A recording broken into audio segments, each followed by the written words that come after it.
नमस्कार। आज नेपालमा क्षेत्रफलको आधारमा नेपालमा रहेका साना तथा ठुला जिल्लाहरू है त।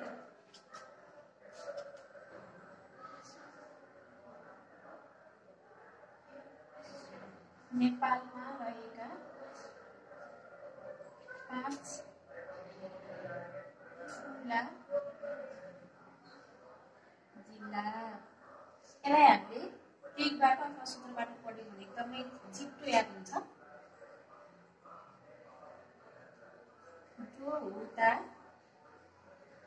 गोमु ल डोल्पा हुम्ला ताप्लेजुङ गोरखा मुस्ताङ नेपालका 5 ठुला जिल्ला। यो चाहिँ क्षेत्रफलको आधारमा है, क्षेत्रफलको आधारमा। डोहुता गोमु भनेको डोल्पा सबैभन्दा ठुलो डोल्पा, त्यस पछाडि हुम्ला, ताप्लेजुङ, त्यसपछि गोरखा,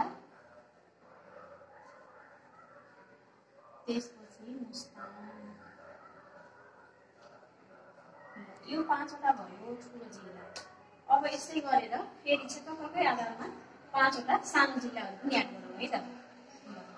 डोहुता गोमु डोल्पा हुम्ला ताप्लेजुङ गोरखा र मुस्ताङ नेपालको क्षेत्रफलको आधारमा सबैभन्दा ठुलो जिल्ला डोल्पा, जसको क्षेत्रफल कति छ त 7,889 छ है। यसको क्षेत्रफल 7,889 वर्ग किलोमिटर छ।